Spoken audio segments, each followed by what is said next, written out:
Hello students, welcome to my YouTube channel. आज मैं आप सभी के लिए लेके आया हूँ चैप्टर 3 जिसका नाम है pair of linear equations in two variable. इस पर्टिकुलर चैप्टर में हम इसका पूरा इंट्रोडक्शन पढ़ेंगे और देखेंगे कैसे हम इनको सॉल्व कर सकते हैं। तो आइए सबसे पहले हम कनेक्ट करते हैं आपको क्लास 9th से। आपने क्लास 9th में एक टॉपिक पढ़ा होगा linear equation in two variable. तो सबसे पहले हमें ये पता होना चाहिए कि इसका एक जनरल फॉर्म क्या होता है। तो मैंने आपके सामने लिख रखा है, इसका जनरल फॉर्म होता है a x plus b y plus c is equal to 0।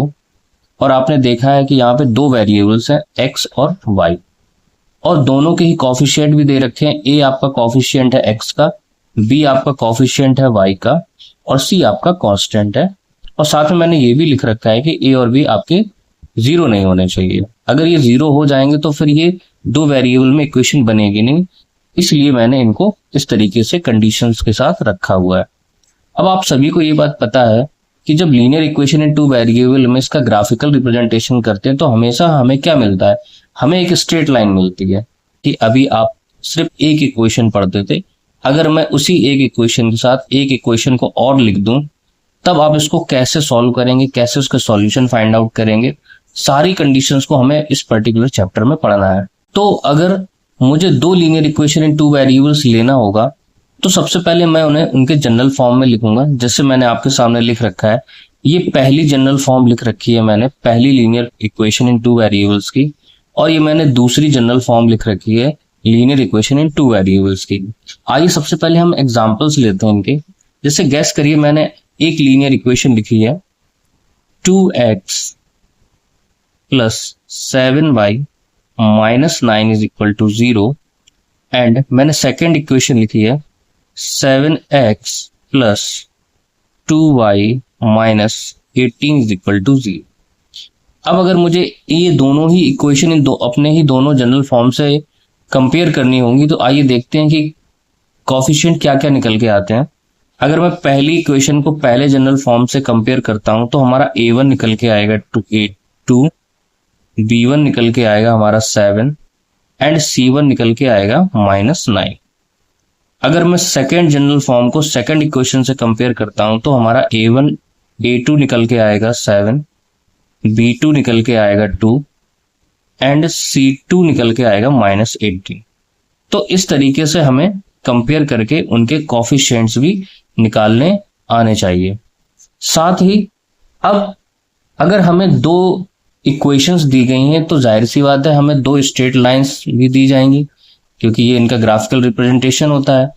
तो अब हमें इस चैप्टर में ये देखना है कि कैसे दो लाइंस को हम आपस में रख सकते हैं। तो गैस करिए, मैं एक छोटा सा एग्जांपल लेता हूं कि मैंने फर्स्ट टाइप में दो लाइंस कुछ इस तरीके से रखी कि एक स्ट्रेट लाइन आपकी इस तरीके से है और एक स्ट्रेट लाइन आपकी इस तरीके से है, यानी ए बी आपकी एक लाइन है और सी डी आपकी एक लाइन है। तो आपने देखा कि इसका मीटिंग पॉइंट कहां पे है, इसका मीटिंग पॉइंट ये है। इट मींस ये वो कॉमन पॉइंट है जहां पर दोनों ही लाइंस का एक पर्टिकुलर कोऑर्डिनेट होगा जहां पे ये मीट कर रहा है, और दोनों ही लाइंस एक जगह पे इंटरसेक्ट कर रही हैं। इट मींस इसमें हमारे सिर्फ और सिर्फ वन सॉल्यूशन होगा। ठीक है, अब इसका सेकंड केस क्या है कि हम दो लाइंस को कैसे रख सकते हैं। गैस करिए कि मैंने दो लाइंस ले ली, एक लाइन आपकी ये है और एक लाइन आपकी ये है, और इन दोनों लाइंस को मैंने एक दूसरे के ऊपर ओवरलैप कर दिया कुछ इस तरीके से। अब आप देखेंगे ये दोनों लाइंस कैसे मीट कर रही हैं, तो आप देखेंगे ये दोनों लाइन हर जगह पे मीट कर रही हैं, यहाँ पे भी मीट कर रही हैं, यहाँ पे भी और यहाँ पे भी। तो मैं कैसे इसको बनाऊंगा, मैंने एक लाइन ले ली ए और बी, और मैंने इसी के ऊपर एक और लाइन ओवरलैप कर दी सी डी। अब देखिए ये हर जगह पे मीट कर रही हैं, यहां पे भी, यहां पे भी, यहां पे भी, यहां पे भी। इट मींस इसके बहुत सारे सॉल्यूशन होंगे, तो हम इसको क्या लिखेंगे, मैनी सॉल्यूशंस। थर्ड वन है आपका कि मुझे अब दो स्ट्रेट लाइन कुछ इस तरीके से रखनी है कि गैस करिए मैंने एक स्ट्रेट लाइन ऐसे रख दी और एक स्ट्रेट लाइन मैंने ऐसे रख दी। अब आप देखेंगे ये दोनों ही कहीं पर भी किसी भी जगह पे मीट नहीं कर रही, यानी ये इनका कोई भी कॉमन पॉइंट नहीं है। तो अगर कॉमन पॉइंट भी नहीं है तो इनका कोई भी कॉमन कोऑर्डिनेट नहीं है जहां पे मीट करेगा। इट मींस ये सॉल्यूशन हमें देगा ही नहीं। तो मैंने कुछ इस तरीके से ड्रॉ किया, एक मैंने ए बी ये ड्रॉ की और एक मैंने सी डी ये ड्रॉ की, और ये दोनों ही आपस में पैरेलल है जो कहीं पर भी मीट नहीं करेंगे। इट मींस ये हमें कोई भी सॉल्यूशन नहीं देगा। ठीक है, अब आपको इनको कैटेगराइज करना है कैसे, कि जो भी पेयर ऑफ लीनियर इक्वेशन हमें सॉल्यूशंस देंगे वो हमारे पेयर ऑफ लीनियर इक्वेशन क्या कहलाएंगे, कंसिस्टेंट लीनियर इक्वेशन। अब आप देखिए इन दोनों केसेस में हमें सॉल्यूशंस मिल रहे हैं, यहां पर एक सॉल्यूशन मिल रहा है, यहां पे बहुत सारे सॉल्यूशन मिल रहे हैं। इट मींस ये दोनों ही लाइंस हमारी कैसी होंगी, pair of lines consistent linear equation. और आपने देखा तीसरे केस में हमें कोई भी सॉल्यूशन नहीं मिल रहा है, तो इसका मतलब ये जो पेयर ऑफ लीनियर इक्वेशन होगा ये कैसा होगा, inconsistent pair of linear equation. यहां पर भी आप लिख लीजिएगा consistent pair of linear equation. तो अब हमें ये दो बातें पता चली हैं कि जो भी हमें सॉल्यूशंस प्रोवाइड करेंगे पेयर ऑफ लीनियर इक्वेशन उनको हम कंसिस्टेंट लीनियर इक्वेशन बोलेंगे, और जो भी हमें पेयर ऑफ इक्वेशन हमें सॉल्यूशन नहीं देंगे उनको हम inconsistent pair of linear equation कहेंगे। अब हमें ये देखना है कि पेयर ऑफ लीनियर इक्वेशन के सॉल्यूशन किस किस मेथड से निकाले जा सकते हैं। अब आपने देखा कि pair of linear equation in two variables के सॉल्यूशन दो मेथड से निकाले जाते हैं। एक आपका मेथड हो गया ग्राफिकल मेथड, यानी हम ग्राफ पे शो करेंगे, और दूसरा आपका मेथड हो गया अलजेब्रिक मेथड। अलजेब्रिक मेथड को फर्दर डिवाइड किया गया है, एक आपका सब्स्टिट्यूशन मेथड और एक आपका एलिमिनेशन मेथड। सब्स्टिट्यूशन मेथड का मतलब ये होता है कि आपके पास दो इक्वेशंस होंगी, आपको किसी एक वेरिएबल की वैल्यू किसी एक इक्वेशन से निकालनी है और उसी वेरिएबल की वैल्यू आपको दूसरी इक्वेशन में पुट कर देनी है, सिंपल आपको सॉल्यूशन आ जाएगा। एलिमिनेशन मेथड में हम लोग क्या करते हैं, दोनों ही पेयर ऑफ लीनियर इक्वेशंस में से किसी एक वेरिएबल को इक्वल कर लेते हैं और दोनों ही इक्वेशन को आपस में सब्ट्रैक्ट कर देते हैं, तो हमारा आंसर आ जाता है। अब हम आपको इन तीनों ही ग्राफिकल मेथड्स के बारे में थोड़ा थोड़ा सा बताएंगे कि इनको कैसे सॉल्व किया जाता है। अगर आपको सिर्फ और सिर्फ कॉफिशिएंट के बारे में बताया जाए, यानी कि अगर आपसे कॉफिशिएंट्स के बारे में पूछा जाए, उनके रिलेशंस के बारे में पूछा जाए, तो आप कैसे डिसाइड करेंगे कि ये इंटरसेक्टिंग लाइंस हैं, ये कोइंसिडेंट लाइन है और ये पैरेलल लाइन है। पहले हम क्या करेंगे, इन इक्वेशंस जो मैंने लिख रखी हैं इन सभी को इनके जनरल फॉर्म से कंपेयर करेंगे और इनकी कॉफिशिएंट्स की वैल्यू निकालेंगे। तो यहां पर हमारा इस इक्वेशन में a1 हो जाएगा 1, b1 हो जाएगा -2, कांस्टेंट यहां पर है नहीं तो वो हो जाएगा 0। यहां पर a2 है हमारा 3, b2 है हमारा 4 और c2 है हमारा -20। अब हम क्या करेंगे, अगर ratio of the coefficient of the x is not equal to the ratio of the coefficient of the variable y, then it will be definitely intersecting lines. कैसे, मैंने x वेरिएबल के कोफिशिएंट का रेशियो लिखा और मैंने उसको compare किया y variable के कोफिशिएंट के रेशियो के बराबर। अब मुझे ये देखना है इक्वल है या नहीं है, तो मैंने देखा a1 हो गया 1/3 और मैंने देखा b1 हो गया -2/4 और मैंने देखा ये दोनों ही आपस में कैसे हैं, नॉट इक्वल। इट मींस अगर इनके रेशियोज आपस में इक्वल नहीं है तो डेफिनेटली ये कैसी होंगी, ये इंटरसेक्टिंग लाइंस होंगी। और साथ ही हमें क्या बताती हैं कि ये हमें वन सॉल्यूशन देगा। ये आपके एक्सरसाइजेस और एग्जाम्पल में बताया जाएगा, दिखाया जाएगा आपको। इसके बाद हम लोग आते हैं कोइंसिडेंट लाइंस में। इनको भी कंपेयर करेंगे तो हमारा a1 आएगा 2, b1 आएगा 3, c1 आएगा -9। इसको भी कंपेयर करेंगे A2 आएगा 4, B2 आएगा 6, C2 आएगा -18। अब हम क्या करेंगे, इनका भी रेशियो देखेंगे। तो सबसे पहले हम रेशियो देखते हैं किसका, y वेरिएबल का, x वेरिएबल का और कांस्टेंट का। देखते हैं इनका आपस में रिलेशन कैसा निकलता है।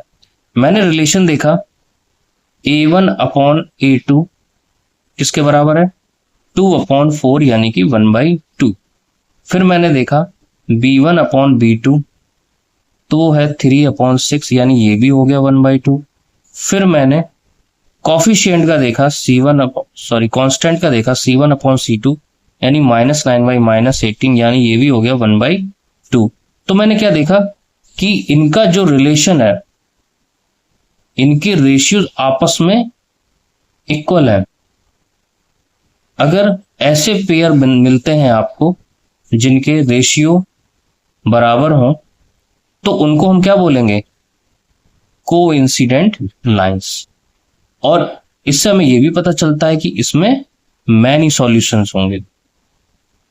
अब देखते हैं पैरेलल लाइंस का, इसको भी कंपेयर करते हैं। तो A1 हो गया आपका 1, B1 हो गया आपका 2, C1 हो गया आपका -4। यहां पे देखते हैं A2 हो गया आपका 2, B2 हो गया आपका 4, C2 हो गया आपका -12। इनके भी रेशियोज देखते हैं। तो इनके रेशियोज मैंने देखे A1/A2 यानी 1/2, B1/B2 it means 2/4 that is 1/2 and C1/C2 it means -4/-12 means 1/3। तो यहां मैंने क्या ऑब्जर्व किया कि जो x वेरिएबल के कॉफिशिएंट का जो रेशियो है वो y वेरिएबल के कॉफिशिएंट के रेशियो के बराबर है, लेकिन y वेरिएबल के जो कॉफिशिएंट का रेशियो है वो कांस्टेंट के रेशियो के बराबर नहीं है। अगर कुछ इस तरीके की कंडीशन, कुछ इस तरीके का रिलेशन आता है तो डेफिनेटली ये हमारे क्या हो जाएंगे, पैरेलल लाइंस हो जाएंगी और हमें 110% पता चलेगा कि ये हमारे नो सॉल्यूशन, कोई भी सॉल्यूशन नहीं देंगे। आई होप आपको ये रिलेशंस याद रखने होंगे और आपको ये रिलेशन समझ में आए होंगे। तो चलिए आगे बढ़ते हैं। हम लोग अब इनके ग्राफिकल मेथड से और अलजेब्रिक मेथड से इन्हीं इक्वेशंस को सॉल्व करेंगे, इन्हीं इक्वेशंस को हम लोग ग्राफ पे रिप्रेजेंट करेंगे। तो चलिए देखते हैं। तो सबसे पहले ग्राफिकल सॉल्यूशन हम लोग देखेंगे इंटरसेक्टिंग लाइंस का। अब मैंने इंटरसेक्टिंग लाइंस में जो इक्वेशंस ली थी वही मैंने इक्वेशंस ले ली हैं। अब मुझे अगर इसको ग्राफ पे रिप्रेजेंट करना है तो कोऑर्डिनेट्स फाइंड आउट करना बहुत जरूरी है। तो सबसे पहले हम इस इक्वेशन के कोऑर्डिनेट्स फाइंड करेंगे। तो यहां लिखेंगे एक्स वाई और इसके लिए दो कोऑर्डिनेट्स बनाएंगे। तो यहां पर अगर मैं x की वैल्यू 0 रखता हूं तो y का वैल्यू भी कितना आ जाएगा हमारा 0। अगर मैं यहां पर y का वैल्यू 1 रखता हूं तो x का वैल्यू कितना आ जाएगा 2। आप y का वैल्यू यहां पुट करेंगे तो 1 2 2 और 2 वहां पे जाएगा तो प्लस का, तो x का वैल्यू कितना आ जाएगा 2। अब इसी तरीके से हमें इसके भी लेने हैं। यहां पे मैंने बनाया x और y और इसके भी दो कोऑर्डिनेट्स बनाने हैं। अगर मैं x का वैल्यू 0 लेता हूं तो -20 वहां जाएगा, प्लस का हो जाएगा, यानी 4 5 20 यानी y का वैल्यू कितना आ जाएगा 5। फिर अगर मैं y का वैल्यू 2 लेता हूं तो 4 2 8, 8 प्लस का और माइनस का 20 यानी माइनस का 12 और माइनस का 12 वहां जाएगा तो प्लस का 12 हो जाएगा और 3 से डिवाइड करोगे तो 3 4 12 यानी कि मेरे पास कोऑर्डिनेट्स आ गए 0 0 0 0 2 1। अब हम इन सभी को क्या करेंगे, रिप्रेजेंट करेंगे नंबर लाइन पे। अब हमारे पास इनके कोऑर्डिनेट्स आ गए। अब इनको हम रिप्रेजेंट करेंगे ग्राफ पे। चलिए ग्राफ पे रिप्रेजेंट करते हैं। तो पहला है 0 0 यानी कि ये है आपका। इसके बाद है 2 1, तो 2 आपका ये है और 1 आपका यहां पर होगा कुछ, तो ये हो जाएगा 2 1 और ये हो जाएगा 0 0। तो ये आपकी एक स्ट्रेट लाइन बन जाएगी जिसको हम स्केल से बनाएंगे।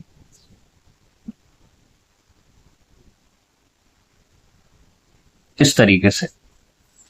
इसके बाद 0,5, तो 0,5 आपका बनेगा यहां पर 0,5। इसके बाद 4,2 यानी 4 आपका ये है और 2 आपका कुछ यहां पर होगा।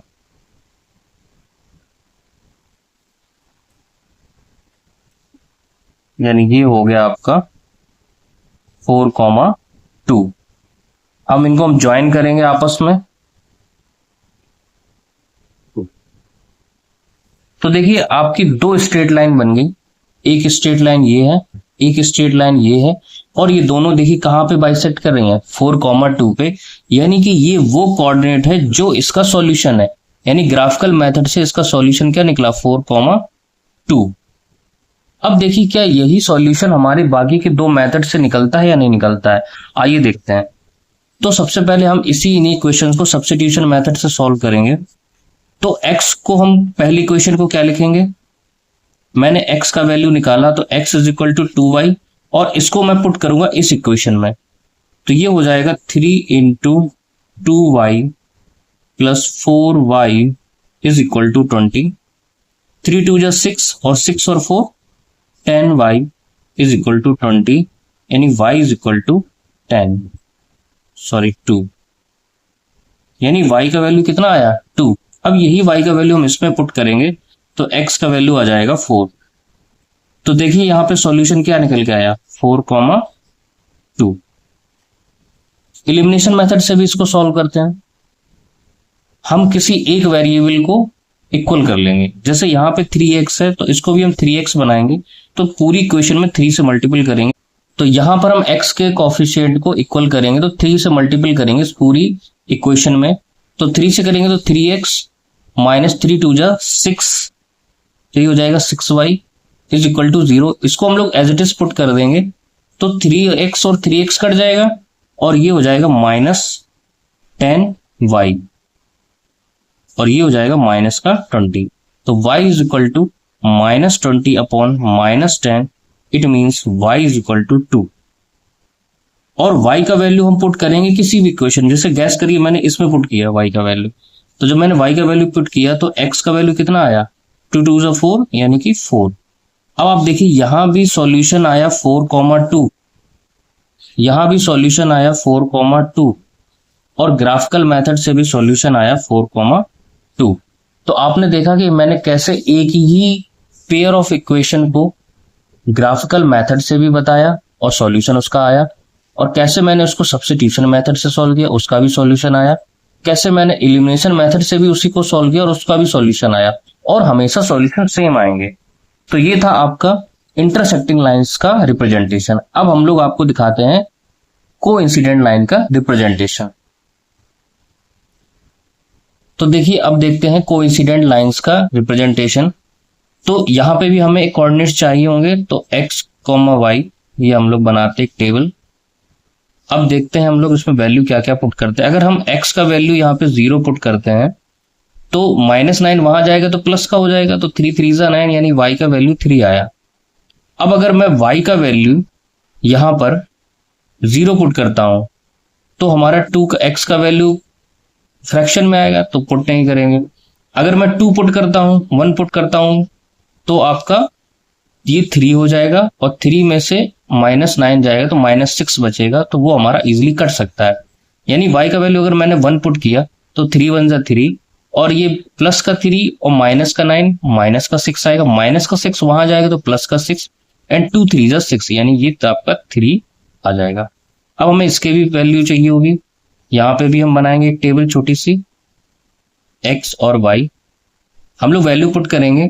तो यहाँ मैंने x का वैल्यू 0 पुट किया तो y का वैल्यू कितना आएगा 3, और जब मैंने y का वैल्यू यहाँ पे 1 पुट किया तो हमारा आंसर कितना आएगा 6 1 जा 6, और ये प्लस का 6 माइनस का 18, तो हमारा कितना हो जाएगा माइनस का 12, और जब माइनस का 12 वहां जाएगा तो प्लस का 12, और 4 3 जा 12 यानी इसका भी वैल्यू। अब आप देखेंगे कि कोइंसिडेंट लाइंस में मैंने जब वैल्यूज पुट की तो देखिए मेरे कोऑर्डिनेट सेम बन रहे हैं 0,3 3,1 0,3 3,1।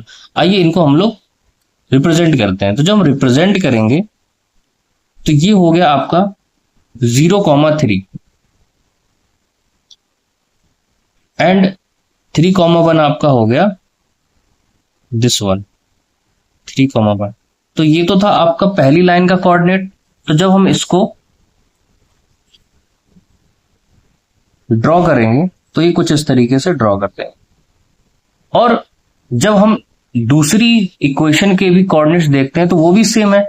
तो इनको भी जब हम ड्रॉ करेंगे तो हम जब फिर से किसी दूसरे पेन से अगर हम इसमें लाइन बनाएंगे तो आप देखेंगे कि सेम लाइन बनेगी। तो इसका मतलब ये हुआ कि ये दोनों कोइंसिडेंट लाइन हो गई, एक दूसरे पे ओवरलैप कर गई। इसका मतलब इनके सॉल्यूशन अगर ये हैं और ये हैं तो ये वो हर जगह पे सॉल्यूशंस होंगे जहां पर ये मीट कर रही हैं। जहां तक आप इनको ड्रॉ करेंगे ये वहां तक आपको सॉल्यूशन देती ही जाएंगी। इट मीन्स इनके कितने सॉल्यूशन है, इनके बहुत सारे सॉल्यूशन है। अब हम लोग इसको सब्स्टिट्यूशन मेथड से सॉल्व करेंगे। तो पहली वाली इक्वेशन हम किसी एक वैल्यू को निकाल लेंगे। जैसे मैंने x की वैल्यू को निकाला तो x की वैल्यू कितनी आएगी, 2x is equal to 9 minus 3y and x is equal to 9 minus 3y upon 2। अब मैं इसको पुट करूंगा इस x की वैल्यू को यहां पर। तो 4 into 9 minus 3y upon 2 plus 6y minus 18 is equal to 0। अब आप इसको कट करो, 2 2 जा 4, 2 9 जा 18 माइनस 2 3 जा 6y plus 6y minus 18 is equal to 0। तो अब हमने क्या देखा कि यहाँ पे सारे टर्म्स एक दूसरे से कट रहे हैं, यानी 18 आपका 18 से कट जाएगा, माइनस 6y प्लस 6y से कट जाएगा, यानी अब हमारा यहाँ पे हमें मिला क्या, 0। यानी सब्स्टिट्यूट वैल्यू हमने जब लगाई, जब हमने सब्स्टिट्यूशन मेथड लगाया और जब मैंने पहली इक्वेशन की वैल्यू कोई भी वेरिएबल की दूसरे में पुट की तो वहां पे हमें 0 मिला है। इट मीन्स ये लाइंस कहीं पे भी मैच कर रही हैं, हर जगह पे मैच कर रही हैं एक दूसरे से, इसलिए इनके सॉल्यूशंस हम काउंट नहीं कर सकते कितने सॉल्यूशंस देंगे हमको। आइए इसको इलिमिनेशन मेथड से भी सॉल्व करके देखते हैं। अब आपने यहाँ पे गौर से देखा होगा कि यहाँ पे कोई भी एक वेरिएबल को आपको इक्वल करना होगा। जैसे मैंने पहले वाले में 2x को 4x के लिए बनाने के लिए मैंने इस पूरी इक्वेशन में 2 से मल्टीपल किया। जब मैंने 2 से मल्टीपल किया तो आया 4x plus 6y minus 18 is equal to 0। तो ये तो मैंने 2 से मल्टीपल करने पे ले लिया। अब सेकंड इक्वेशन को लिखो तो 4x plus 6y minus 18 is equal to 0। अब अगर हम इसको सब्ट्रैक्ट करेंगे तो आप देखेंगे कि पूरी ही इक्वेशन कट रही है, ये भी हमें क्या दे रहा है, 0। इट मीन्स ये लाइंस दोनों ओवरलैप कर रही हैं और ये दोनों ही मेथड से ये नहीं बता पा रहे हैं कि इनके कितने सॉल्यूशंस निकलेंगे, इसलिए इनका कोई भी सॉल्यूशन नहीं आ रहा है। तो इसका इट मीन्स इनके बहुत सारे सॉल्यूशन होंगे, ठीक है। और कोइंसिडेंट लाइंस को पहचानने का सबसे अच्छा मेथड ये होता है कि आप कभी भी इनकी इक्वेशंस को ऑब्जर्व करेंगे तो आप देखेंगे ये दोनों ही इक्वेशंस एक दूसरे के मल्टीपल में लिखी होंगी। जैसे आप देखोगे कि ये इक्वेशन जो लिखी है, ये जो दूसरी इक्वेशन लिखी है इसी के 2 के मल्टीपल में लिखी हुई है। आप 2 से जब मल्टीपल करेंगे तो पूरी इक्वेशन लिख के आ जाएगी आपकी। तो ये एक पहचान होती है कोइंसिडेंट लाइंस डिस्क्राइब करने के लिए, अगर कोई भी आपको 2 पेयर ऑफ इक्वेशंस दे रखे हैं। तो चलिए देखते हैं पैरेलल लाइंस को। दोनों इक्वेशन लिखी हुई है, हम दोनों के कोऑर्डिनेट्स निकालेंगे।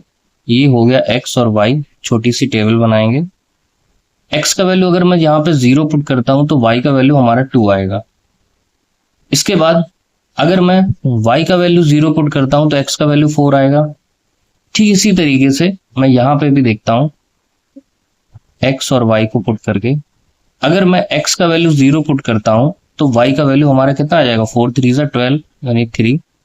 और यहाँ पे अगर मैं y का वैल्यू 0 पुट करता हूं तो x का वैल्यू कितना आ जाएगा, 6। आइए अब हम इन दोनों ही कोऑर्डिनेट्स को रिप्रेजेंट करते हैं ग्राफ पेपर पे। तो पहला हमारा कोऑर्डिनेट है 0,2, यानी 0 आपका ये है और 2 आपका ये है, तो इसका मतलब ये हो गया 0,2। उसके बाद 4,0, तो आपका ये हो जाएगा 4,0। इसको हम लोग स्केल से ज्वाइन करते हैं।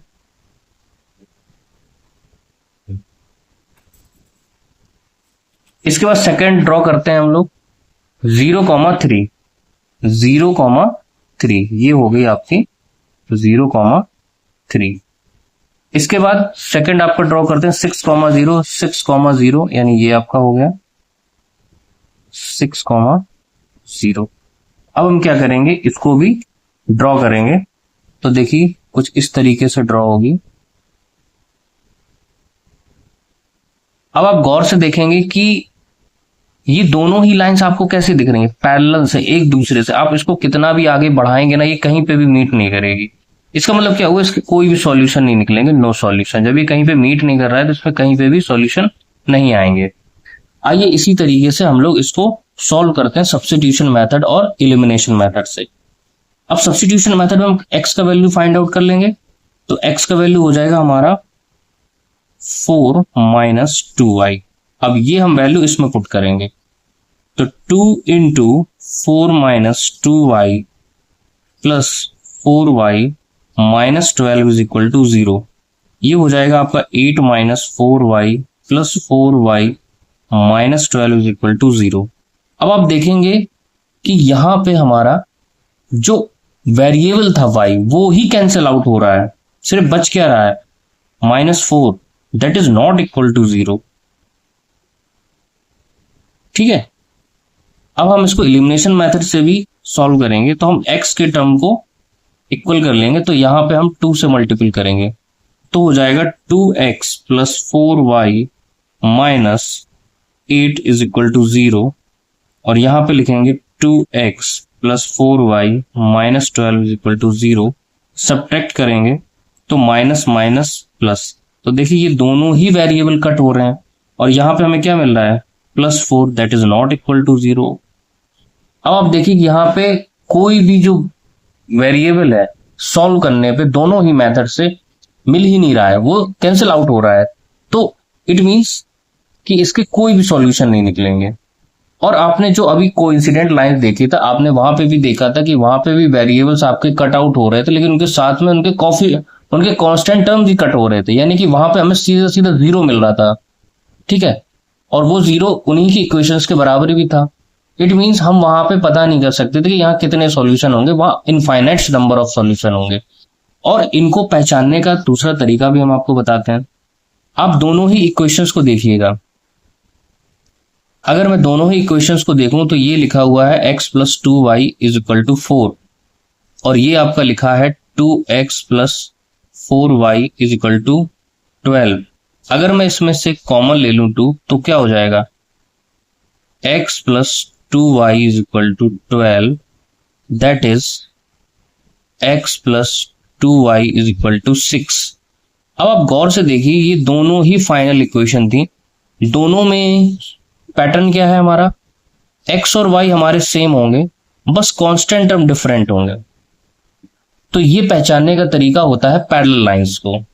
ठीक है, और कोइंसिडेंट लाइंस में क्या था, कोइंसिडेंट लाइंस में हमारे मल्टीपल में इक्वेशंस लिखी जाती थी। और पैरेलल लाइंस में क्या होगा कि दोनों ही वेरिएबल इक्वल होंगे लेकिन उनकी कांस्टेंट टर्म इक्वल होंगे, अनइक्वल होंगे। ठीक है, और इंटरसेक्टिंग लाइंस में आपका किसी भी टाइप का इक्वेशन लिख के आ सकता है। आई होप आपको ये वीडियो अच्छा लगा होगा। इसमें आपको कॉन्सेप्ट समझ में आएंगे और मैंने आपको एक ही इक्वेशन को तीनों मेथड से बता रखा है। पहले हमने उसको ग्राफिकल रिप्रेजेंटेशन मेथड से किया, फिर हमने उसको सब्स्टिट्यूशन मेथड से किया, फिर हमने उसको एलिमिनेशन मेथड से किया। आई होप आपको ये सारी चीजें समझ में आएंगी, सारे कॉन्सेप्ट समझ में आए होंगे। अगर आपको किसी भी टॉपिक में कोई भी इसमें डाउट होता है तो आप हमें कमेंट सेक्शन बताइए, हम आपको फिर से उसको एक बार क्लियर करेंगे। Thank you for watching the video. इस वीडियो को लाइक कीजिए, शेयर कीजिए, सब्सक्राइब कीजिए। Thank you.